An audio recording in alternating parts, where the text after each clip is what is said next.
Jaganmohan Reddy CM అయ్యాక మొట్టమొదటిసారి 5 ఏళ్ల తర్వాత ఒక తెలుగు మీడియా ఛానల్కి అయితే ఆయన ఇంటర్వ్యూ ఇవ్వడం జరిగింది. అయితే ఆ ఇంటర్వ్యూలో ఆయన ఆ పర్సన్ అడిగిన సమాధానాలకు అలాగే సీఎం జగన్మోహన్ రెడ్డి చెబుతున్న ఆన్సర్స్కు ఎలాంటి పొంతన ఉన్నట్టయితే మరి ఆ ఇంటర్వ్యూ చూసిన వాళ్ళకి ఎవరికి కూడా అనిపించిన సందర్భం అయితే లేదు.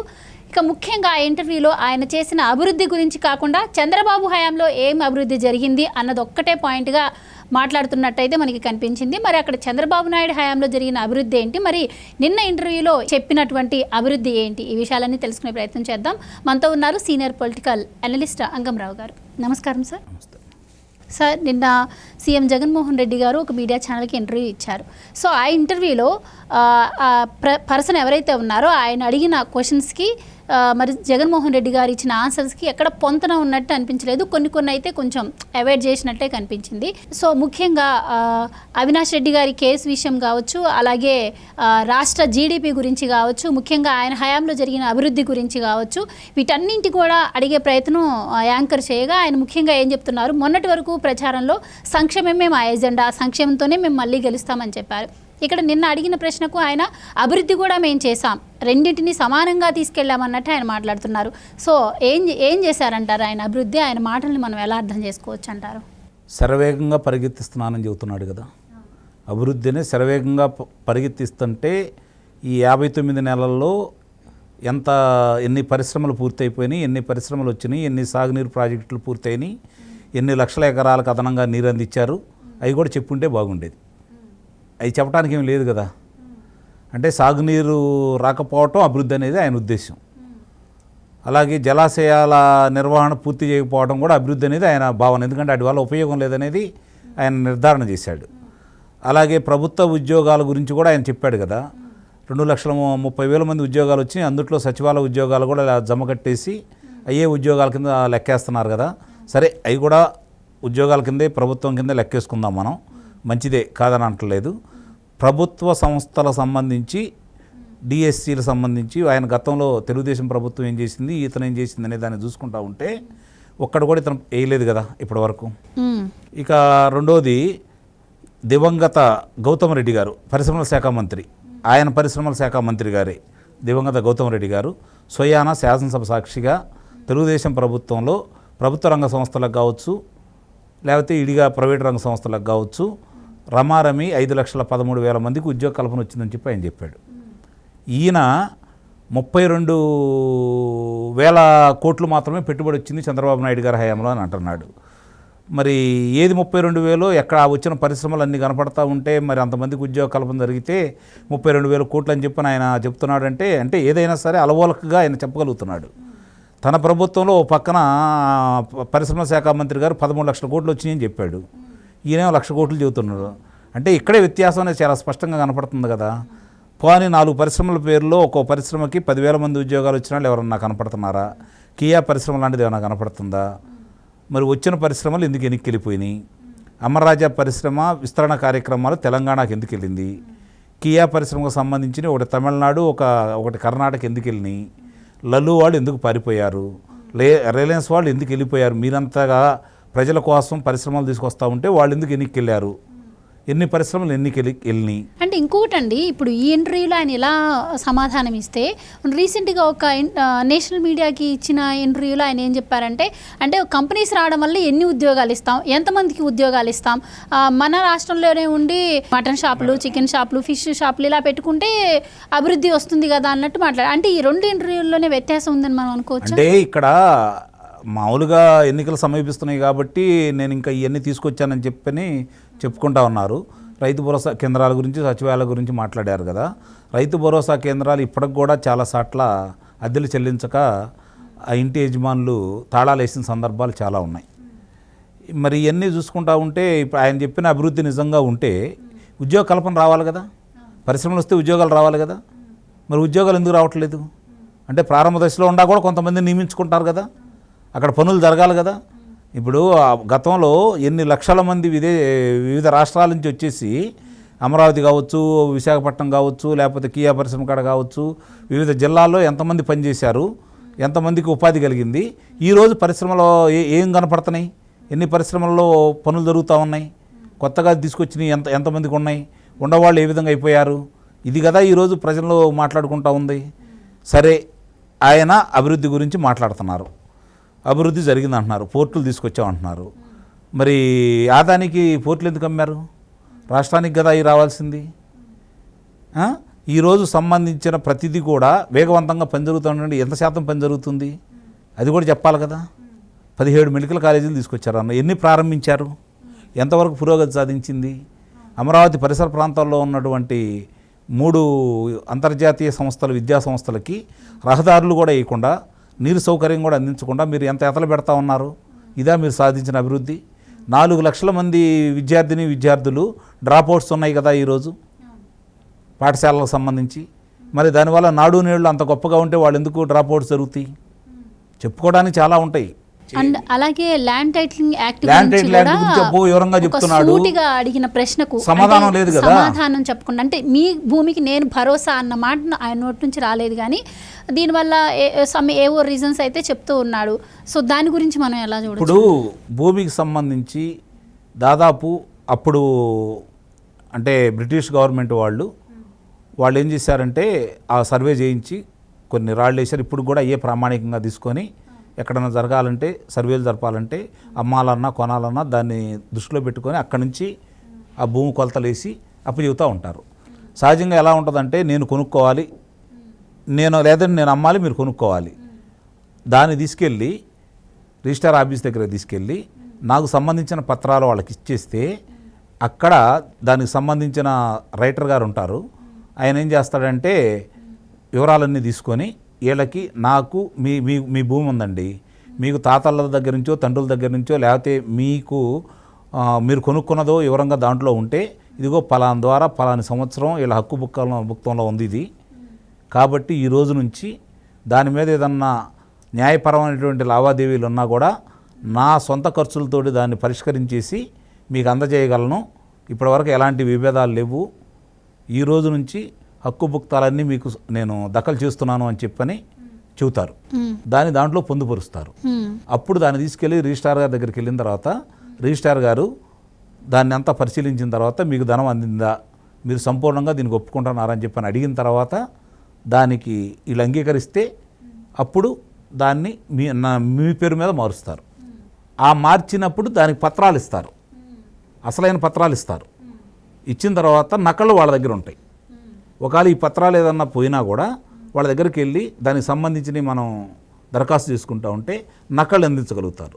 సహజంగా ఒక ఇంట్లో తల్లిదండ్రులకు సంబంధించి పూర్వార్జితం కనుక అయితే, పిత్రార్జితం కనుక అయితే దానికి సంబంధించింది ఒకటే ఉంటుంది కదా పత్రం అనేది. అప్పుడు మిగిలిన వాళ్ళందరూ కూడా దాన్ని తీసుకోవడానికి, పిల్లలకి సంబంధించి చేసుకోవడానికి నకళ్ళు తీసుకుంటారు. ఒక్కోళ్ళు ఉన్న 3-4 ఉన్నారనుకోండి, ఆ నకళ్ళు తీసుకుంటారు. అప్పుడు ఏమవుతుందంటే అందరి దగ్గర అవి ఉంటాయి. అసలైన పత్రాలు అందరికీ ఇవ్వరు కదా, ఒకటే కదా రిజిస్టర్ అయ్యి ఉండేది. కాబట్టి అవి ఇస్తూ ఉంటారు. దానివల్ల ఇది నాది అని చెప్పుకోవడానికి, మీరు చదువుకోవడానికో, మీ పిల్లలను చదివించడానికో, లేకపోతే విదేశాలకు పంపించడానికో, లేదంటే మీకు వ్యవసాయ ఖర్చులకో, లేకపోతే వేరే దానికో బ్యాంకులకు వెళ్ళి రుణం తీసుకోవాలి అంటే ఈ పత్రాలు తీసుకెళ్తే ఇస్తారు. ఇవాళ నువ్వు పెట్టిన దానివల్ల దాన్ని అవి లేవకుండా చేస్తున్నావు కదా. ఆ అసలైన పత్రాలు వాళ్ళ దగ్గర పెట్టుకుంటే వీళ్ళకేమవుతుంది? ఈరోజు డిజిటల్ ద్వారా మీరు రాళ్ళు వేశారు, ఎన్నిసార్లు పరిష్కరించారు, ఎంతమందికి పరిష్కరించి మిగులు భూమి ఉంటే దాన్ని తీసేసి తరుగు భూమి ఉన్న వాళ్ళకి ఎంతమందికి ఇచ్చారు? ఇప్పటివరకు ఏమైనా జరుగుతున్నాయా? మీకు అనుకూలంగా ఉన్న వాళ్ళకేమో అదనంగా చేర్చారు, మీకు వ్యతిరేకంగా ఉన్న వాళ్ళకేమో మీకు తరుగు ఉందని చెప్పని ఈరోజు ఒక కాగితం ఇచ్చారు. రేపొద్దున దీంట్లో ఇంకోటి ఏం పొందుపరిచారు? మీ భూమి మీది కాదని చెప్పి నేను కనుక ఏదన్నా అర్జీ పెట్టుకుంటే ఆ వివాదం కనుక 2 సంవత్సరాలు 3 సంవత్సరాలు మీరు పట్టించుకోకపోతే ఆ భూమి నాదవుతుందని చెప్పిన దాంట్లో పొందుపరిచారు కదా. అవుతుందా అది? అంటే ఇష్టం లేని వాళ్ళు ఎవరైనా ఇస్తే మీకు నేను ఆ తాగీదులో కనుక అధికారి పంపించకపోతే, మీకు తెలియకపోతే, మీరు పట్టించుకోకపోతే, అంటే ఆయన ఒక్కటే చెప్తున్నారు ఈ చట్టం వల్ల అమ్మే వాళ్ళకి కొనే వాళ్ళకి ఎటువంటి ఇబ్బంది ఉండదు, అదే కదా నేను ఇప్పుడు కేసుల సంఖ్య తగ్గించేందుకే అని చెప్తున్నారు. అది ఇలా చేస్తే కదా తగ్గేది. నువ్వు ఇలా చేసినప్పుడు ఎందుకు తగ్గుతుంది? పైపెచ్చు రేపు పొద్దున మీరు ఏదైనా తాకట్టు పెట్టుకోవాలన్నా కూడా మీది వివాదంలో ఉన్నప్పుడు దాన్ని తాకట్టు పెట్టుకోవడానికి వీలేదని అంటున్నారు కదా. ఆ వివాదాలు పరిష్కారం చేసేది ఎవరు? న్యాయస్థానం కాదు, ఎవరైనా ఐఏఎస్ అధికారి, ఐపీఎస్ అధికారి కాదు, మీరు ఎవరినైనా నియమించవచ్చు చెప్పని కొత్తగా పెట్టారు కదా. అంటే చదువుకున్న వాళ్ళు కాకుండా మీ పార్టీ వాళ్ళనే పెట్టుకుంటారని ఇప్పుడు ప్రజలందరూ అనుకుంటున్నారు. దానికి మీరు ఇంతవరకు సమాధానం చెప్పలేకపోయారు కదా. అంటే మీ చేతుల్లో పెట్టుకోవాలని, మీ అదుపాజ్ఞలో పెట్టుకోవాలని మీరు చేస్తున్నారని చెప్పనే ఈరోజు భావించాలి. చాలామందికి అర్థం కాని విషయం ఏంటంటే ఇది ఒక పొలం గురించి ఆలోచించుకుంటున్నారు. ఈయన పెట్టిన దానివల్ల మన ఇళ్ళు, ఈరోజు ఇచ్చిన నిరుపేదలకు ఇచ్చినటువంటి సెంటు స్థలాలు, దాంట్లో కట్టిన ఇళ్ళకు సంబంధించినవి కూడా ఆయన ఆధీనానికి వెళ్ళిపోతాయి. అంటే ఇప్పుడు ఎవరిని వదిలిపెట్టలేదు ఆయన, అందరికీ వర్తింపజేస్తుంది ఇది. అందరి దగ్గర పత్రాలు ఉండవు, నకిలీ పత్రాలు మాత్రమే ఉంటాయి. అసలైన పత్రాలు అనేవి ప్రభుత్వం దగ్గర ఉంటాయని చెప్పని. ఇంకొకటి ఏం మాట్లాడుతున్నారంటే అసలు చంద్రబాబు హయాంలో వచ్చిన స్కీమ్ ఏంటి, ఆయన హయాంలో జరిగిన అభివృద్ధి ఏంటి అని మాట్లాడుతున్నారు. అలాగే మా అప్పులు అంటున్నారు, అప్పుడు కన్నా చంద్రబాబు హయాంలో కన్నా మేము అప్పులు ఏమి ఎక్కువ చేయలేదు, ఇదంతా గోబెల్స్ ప్రచారం చేస్తున్నారు, ఆయన అలవిగానే అడ్డగోలు హామీలు ఇస్తున్నారు, మా మేనిఫెస్టో ప్రతిసారి మేము ప్రజల దగ్గరికి తీసుకెళ్తున్నామని కూడా ఆయన అంటున్నారు. 10 లక్షల కోట్ల రూపాయలు అప్పులు చేశారని చెప్పని గణాంకాలు చెబుతూ ఉన్నాయి. 2,63,000 కోట్ల రూపాయలు అంటే 2,70,000 కోట్ల రూపాయలు పథకాల కిందకి ఇచ్చామని చెప్పని మీరే చెబుతున్నారు. అంటే ఇప్పుడు బాగా అర్థం చేసుకోండి, 10 లక్షల్లో 2,70 లక్షల రూపాయలు పోతే మిగిలిన 7,30,000 కోట్ల రూపాయలు మీరు ఏ పరిశ్రమకి వినియోగించారు, లేకపోతే ఏ ఇల్లు కట్టడానికి, లేకపోతే ఏ సచివాలయాలు కట్టడానికి, లేకపోతే ఏ కట్టడాలకు వినియోగించారు, ఏ రహదారులకు వినియోగించారో చెప్పాలి కదా. లేదు, ఈ గత 5 సంవత్సరాల్లో వచ్చిన ఆదాయం ఏమైపోయింది, దానికి గణాంకాలు ఈరోజు ప్రజలందరికీ చెప్తే వాళ్ళే సమాధానం చెప్పుకుంటారు కదా. ఈ రహదారులు నిర్మించాము, లేకపోతే ఈ నీటిపారుదల ప్రాజెక్టులు మేము పూర్తి చేశాము, లేకపోతే ఇన్ని భవనాలు కట్టాము. భవనాలే మీరు తాకట్టు పెట్టి అప్పులు తీసుకొచ్చుకుంటా ఉంటే మీరు ఇప్పుడు చెప్పితే జనం ఎలా నమ్ముతారు?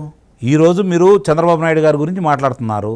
3,63,000 కోట్ల రూపాయల అప్పుతోటి మీకు చంద్రబాబు నాయుడు గారి ప్రభుత్వం దిగిపోయిన తర్వాత మీకు వచ్చిన అప్పులు. మరి అన్ని అప్పుల్లో చంద్రబాబు నాయుడు గారు పోలవరం కావచ్చు, లేకపోతే ఇక్కడ ఉన్నటువంటి అమరావతిలో కట్టడాలు కావచ్చు, లేకపోతే టిట్కో ఇల్లు కావచ్చు, ఇవి పూర్తి చేశారు కదా, రహదారులు వేశారు కదా, నీటిపారుదల ప్రాజెక్టులకి 23,000 కోట్ల రూపాయలు ఖర్చు చేయడం కూడా జరిగింది కదా. ఇవన్నీ గణాంకాలు కనపడతానే ఉన్నాయి కదా. మరి అవన్నీ వాళ్ళు ఖర్చు పెట్టిన తర్వాత అంత అప్పు చేస్తే, అన్ని సంక్షేమ పథకాలు ఇస్తే, ఈరోజు అన్నా క్యాంటీన్లు పెట్టి వాళ్ళు నిరుపేదలకు ఇచ్చారు కదా. నిరుపేదలు 3 పూట్ల కడుపు నిండే పథకాలు తీసుకొచ్చారు కదా. వాళ్ళు రైతులకు సబ్సిడీలు ఇచ్చారు కదా. మరి బీసీలకు సంబంధించి వాళ్ళకి లోన్లు ఇచ్చారు, బీసీ కార్పొరేషన్ ద్వారా మరి వాళ్ళకి భవనాలు కట్టించారు, వాళ్ళకి కళ్యాణ మండపాలు కట్టించారు, వాళ్ళకి ఏ కులాలకు సంబంధించిన వాళ్ళకి సబ్సిడీల రూపేణా వాళ్ళకి యంత్రాలు అందజేశారు, ఇవన్నీ చేశారు కదా. ఇప్పుడు మీరు వచ్చిన తర్వాత ఒకటన్నా మీరు ఇచ్చారా? ఏ కార్పొరేషన్కైనా సరే నిధులు కేటాయించారా?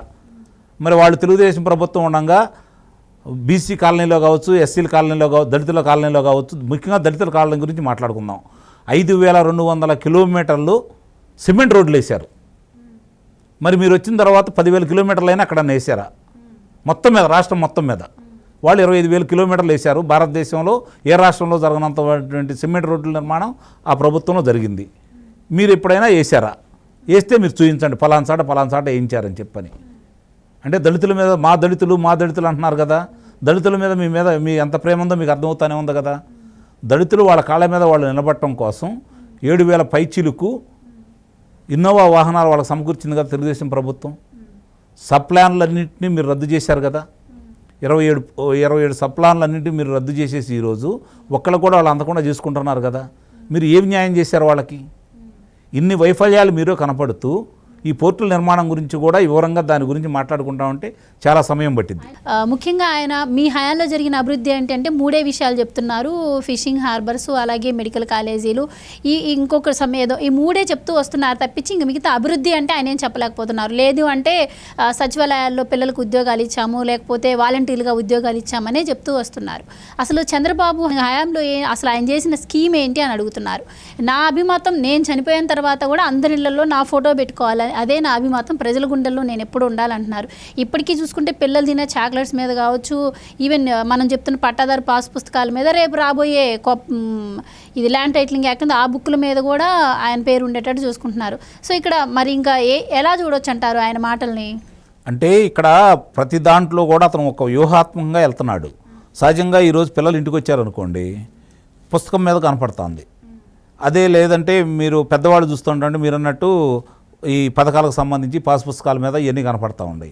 అంటే ఎక్కడున్నా కూడా అతను మర్చిపోకుండా ఏదో చేస్తున్నాడనే తలంపు ప్రజల్లో తీసుకురావడం కోసం అతని యొక్క చిత్రాలకు సంబంధించినటువంటి పత్రాలనే అందరికి అందజేస్తున్నాడు.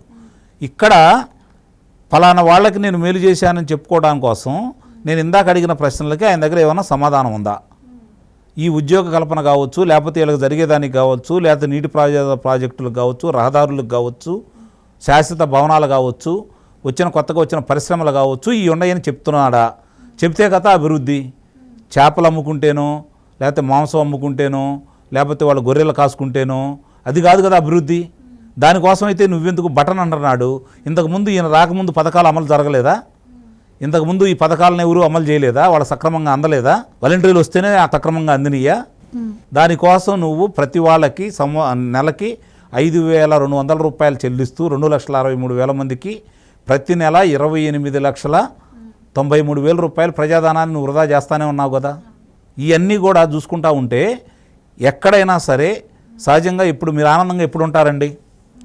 ప్రతి నెల మీకు జీతం అందితే, ఆ జీతం ఒక 40,000 50,000 రూపాయలు వస్తే మీ కుటుంబ పోషణ లేకపోతే మీ వారు మీ తల్లిదండ్రుల్లో సంపాదించేస్తే ప్రతి నెల మీ ఖర్చులు బాను ఒక 10,000 20,000 రూపాయలు మీకు మిగులుదనం ఉంటే మీరు సంతోషంగా ఉంటారు. రేపు పొద్దున ఏదన్నా అవసరాలకు ఉపయోగపడతాయి. దాంతోపాటు కొద్ది గొప్ప వచ్చే సంక్షేమం. దానివల్ల ఇప్పుడు ఉద్యోగాలు చేసే వాళ్ళు సంక్షేమం ఇటు అందదు కదా. కాబట్టి మీరు సంక్షేమం మీద ఆధారపడరు కదా. అంటే మీకు వచ్చే దాని మీద మీరు సుఖంగా ఉండాలంటే ఇది కావాలి. సంక్షేమం మీదే తీసుకుందాం. మీకు ఇందాక నేను చెప్పినట్టు మీకు 3,000 రూపాయలు మీ తల్లిదండ్రులకు ఇస్తున్నారు. లేదు మీరు ఆడవాళ్ళు కాబట్టి ఆయన అమ్మఒడి పథకం కింద మీ పిల్లల కోసం చెప్పి 13,000 రూపాయలు వేస్తున్నాడు. 13,000 రూపాయలు ఇస్తే నెలకు 1,000 రూపాయలే కదా. ఇది 3,000 రూపాయలు కదా. అంటే 4,000 రూపాయలు మీకు అంతా ఉంది. మీ ఇంట్లో వ్యసనానికి బానిస అయినటువంటి ఒక వ్యక్తి ఉంటాడు, సారాయి తాగుతాడు. అతను రోజుకి ఒక క్వార్టర్ ఏది అవుతాడు అనుకుందాం, ఎక్కువ కూడా వద్దు మనకి, ఒక క్వార్టర్ ఏది అవుతాడు అనుకుందాం. నీకు 100 రూపాయలు అదనంగా చెల్లిస్తున్నాడు. 150 అంటున్నారు, 100 వేసుకుందాం. అంటే 3,000 రూపాయలు ఇక్కడ ఇస్తున్నావు కదా. అంటే ఈ చేత్తోటి ఇచ్చి ఈ చేత్తోటి లాక్కుంటున్నావు కదా నువ్వు. అంటే సంవత్సరానికి 36,000 రూపాయలు ఇక్కడ వసూలు చేస్తున్నావు కదా. మరి ఇంక నువ్వు వాళ్ళకి ఇచ్చిన సంక్షేమం ఏంటి? ఒకసారి ఆలోచించుకోవాలి కదా. ఈరోజు విద్యుత్ ధరలు ఎంత పెంచారు మీరు? ఇవన్నీ గృహిణి మీద పడతానే ఉంటాయి కదా. ఇంటికి 15% కాడికి ప్రతి సంవత్సరం నువ్వు పెంచుకుంటా వస్తానే వాళ్ళ దగ్గర వసూలు చేస్తున్నావు కదా. చెత్త పన్ను వేసి వసూలు చేస్తున్నావు కదా. మరి నువ్వు సంపద సృష్టిస్తే, పరిశ్రమలు తీసుకొని వస్తే, అభివృద్ధి చేస్తే ఇంత భారం ప్రజల మీద ఎందుకు పడుతుంది? ప్రజల మీద భారం తగ్గాలి కదా. నువ్వు తీసుకొచ్చినటువంటి పరిశ్రమల వల్ల ఆదాయం రాష్ట్రానికి ఎంత వచ్చింది చూపించండి. అప్పులు తప్ప. ఇదంతా నేను చేస్తున్నాను అంటే ఎక్కడి నుంచి చేస్తున్నట్టు? పోనీ కట్టడాలు ఏదైనా నిర్మిస్తే పోనీలే 5 సంవత్సరాల్లో పూర్తి చేయలేదు, 90% పూర్తి చేశాడు, కట్టడాలు కనపడతాయి. ఏం కట్టడాలు కనపడుతున్నాయి మనకి? నువ్వు వచ్చిన తర్వాత కట్టిన కట్టడాలు ఏంటి? స్కూళ్ళల్లోకి వెళ్ళి అక్కడ సచివాలయాల నిర్మాణాల కోసం అక్కడున్న గదులను మీరు తీసుకొని దానికి మీరు రంగులు వేసుకొని పేర్లు రాసుకుంటే అవి మీరు కట్టినట్ట? ఏం చేసినట్టు? రైతులు చూసుకుందామండి. అసలు ఇవన్నీ సరే, విద్యార్థుల గురించి మనం మాట్లాడుకున్నాం, రైతులు తీసుకుందాం, మహిళల గురించి మాట్లాడుకున్నాం, మద్యపాన నిషేధం గురించి మాట్లాడుకున్నాం. రైతులను తీసుకుంటా ఉంటే నీకు వాళ్ళకి రావాల్సినటువంటి వాళ్ళు అభివృద్ధి చెందాలి అంటే రైతులు సకాలంలో నీరు అందాలి, పంటలకి మంచి ఎరువులు వాళ్ళకి అందజేయాలి, సరైన విత్తనాలు మంచి విత్తనాలు వాళ్ళకి అందజేయాలి. అప్పుడు వాళ్ళు పంటలు బాగా పండిస్తారు. ప్రకృతి సహకరిస్తే దిగుబడి బాగా వస్తుంది. పొరపాటున ఏదైనా విపత్తులు సంభవిస్తే వాళ్ళని ఆదుకోవడానికి వాళ్ళకి రాయితీలు ఇవ్వాలి. నువ్వు 5 సంవత్సరాలు ఎంతమందికి అలా ఇచ్చావు? ఎన్నిసార్లు ప్రకృతి విపత్తు వచ్చింది? నీకు పట్టిసీమ ద్వారా చంద్రబాబు నాయుడు గారు పట్టిసీమ ద్వారా నీరు అందిస్తే దానికి కృష్ణా పరివాహక ప్రాంతం 1,20,000 ఎకరాలు సాగుబడికి బాగా వచ్చింది. నువ్వు వచ్చిన తర్వాత ఆగస్టు సెప్టెంబర్లో నీళ్ళు అందించావు. ఎందుకు జూన్ జూలైలో నీళ్ళు అందించలేకపోయావు? అంటే చంద్రబాబు నాయుడు గారు చేశారు కాబట్టి, చంద్రబాబు నాయుడు మనుషులు కాబట్టి వీళ్ళకి దక్కకూడదనే కదా నువ్వు ఆపింది. అంటే నీకు నీరు నిల్వ చేసే అవకాశం ఉండి కూడా నువ్వు చేయకుండా ప్రజలకు అందుబాటులో తీసుకురాకుండా చేస్తున్నావు. ఏ విధంగా, ఏ వర్గాలు, ఏ కులాలు, ఏ మతాలు, ఏ ప్రాంతాలు నువ్వు చేసిన అభివృద్ధి గురించి మాట్లాడుకుంటున్నాయి? 3 రాజధానులు అన్నావు. ఇప్పుడు దీనికే మీరు ఏం చేయలేకపోతే రాజధాని గురించి మాట్లాడాడు కదా ఆయన. ఇంకా నా 3 రాజధానులు నేను విశాఖపట్నంలో రేపు పొద్దున ప్రమాణ స్వీకారం చేశానని చెబుతున్నావు కదా. నీ పార్టీ కార్యాలయాన్ని నువ్వు విశాఖపట్నానికి తరలించలేకపోయావు. రేపు పొద్దున పరిపాలన ఎలా చేస్తావు అక్కడికి వెళ్ళి? అంటే పిచ్చాళ్ళ జనాలు వినటానికి? ఋషికొండ మీద ఒక ప్యాలెస్ కట్టుకుంటే అక్కడ నువ్వు ఉంటే సరిపోతుందా? ఇవన్నీ కూడా ప్రజలు గమనిస్తూనే ఉన్నారు. 500 కోట్ల రూపాయలు పెట్టి నువ్వు అక్కడ చేయాల్సిన అవసరం ఏముంది? దాన్ని ఇంకో దానికి ఉపయోగించుకోవచ్చు కదా. ఆ ప్రాంతవాసులు ఏమన్నా కోరుకున్నారా? వాళ్ళకి ఏమైనా మేలు జరుగుతుందా? ఎంతమంది ఈరోజు ఇందాక ఫీజు రియంబర్స్ గురించి అంటున్నాడు కదా ఆయన. అసలు ఆ పథకాన్ని రద్దు చేశారు కదా, అంబేద్కర్ విదేశీ విద్యా పథకాన్ని. పూర్తి ఫీజు రియంబర్స్మెంట్ అన్నారు. అసలు విదేశీ విద్యా పథకాన్ని రద్దు చేశారు కదా ఆయన. విదేశీ విద్యా పథకానికి రద్దు చేసి చివరి సంవత్సరంలో ఇచ్చారు. అవును, చివరి సంవత్సరంలో ఇచ్చారు. కొంతమందికి అది వేల సంఖ్యలో లెక్క పెట్టచ్చు. దానికి మళ్ళీ పేరు మార్చి జగనన్న అంబేద్కర్ గారు పేరు మార్చే ఇచ్చేశారు. ఇవన్నీ కూడా ఏదో విచిత్రంగా ఉంటాయండి. చూడాలి ఏం జరుగుతుంది ఏంటనేది ప్రజలు విఘ్నులనే నేను భావిస్తున్నాను. ప్రజలకు ఇప్పుడు ఉన్నటువంటి ఆవేశం, వాళ్ళకున్నటువంటి ఆగ్రహం, వాళ్ళకున్న ఆలోచన విధానంతో సరైన విధంగానే తీర్పిస్తారని అయితే నేను భావిస్తున్నాను. Right sir, thank you so much.